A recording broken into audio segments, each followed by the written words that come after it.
This is where the children need to train. This room is for the children training. The verse is from Romans chapter 8, verse 28. It says that all things work for good for those who love God. Say that with me. All things work for good for those who love God. I realized in that moment my mom loves God. She's a woman who's faithful, goes to daily mass, loves Jesus, always talking about his faith. She's a woman who loves God.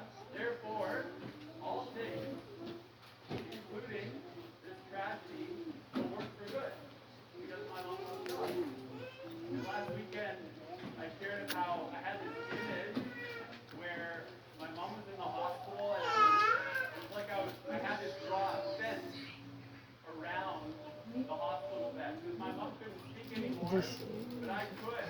And so I declared over my mom's life and over this tragedy, this fence, to say, Mom, you love God, and all things are going to work for good, including this tragedy. And I declared that over my mom's life. And I realized I could not let any other interpretation enter in. Because, wow, there's been so many times that I felt like another interpretation of meaninglessness or despair is trying to enter in to explain the interpretation of my mom's tragedy. But no, all things work for good for those who love God, and I'm claiming that over my mom's life. That makes sense? It's the first game changer. That's why it's so good to be a person who loves God, because you have this amazing fence around your life. That God will bring all things for good. It's one of the greatest promises in all of Scripture. It's so consoling for myself and my family as we continue to look at this tragedy of my mom's life. The second moment was when I was praying the sorrowful mysteries of the rosary by my mom's bed, and I realized that my mom is going through her sorrowful mystery. You know, all of us pray the rosary for joyful, luminous, sorrowful, and glorious.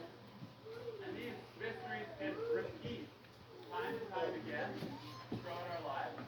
And some of you might feel like you're in the joyful mystery, new beginnings, exciting things happening. Others might feel like you're in the luminous mystery. You're learning a lot, you're discovering maybe your purpose in life. But others here, you're in the sorrowful mystery. Tragedy, heartbreak, suffering. And some of you might feel like glorious mysteries. You've experienced redemption, new life. Okay, all of us can go through these things. And it was a game changer when I realized my mom is going through the sorrowful mysteries of her life right now. What does that mean? That means that suffering is sacred. Say that with me. Suffering is sacred. Apart from Jesus, suffering is meaningless. But with Jesus, suffering is sacred. Suffering is sacred. Suffering has value. Look at the cross. Tremendous suffering, but tremendous value. Suffering is sacred in Jesus. So my mom is going through the sorrowful mysteries of her life, but the suffering is sacred. It has value. It has tremendous value. And all things are going to work for good in this. So this is where I'm finding my hope. In this Lenten season, time to reflect on the sorrowful mysteries, I've experienced that I've been plunged into the sorrowful mysteries of my mom's life.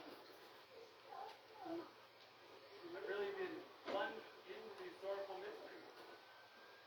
But I take hope because sorrowful mysteries are not the end of the mysteries. With Jesus, the glorious mysteries come as well. And I can't wait for the glorious mysteries to happen in my mom's life. Because they will. I don't know when, and I don't know how, but they will. You don't have to know when,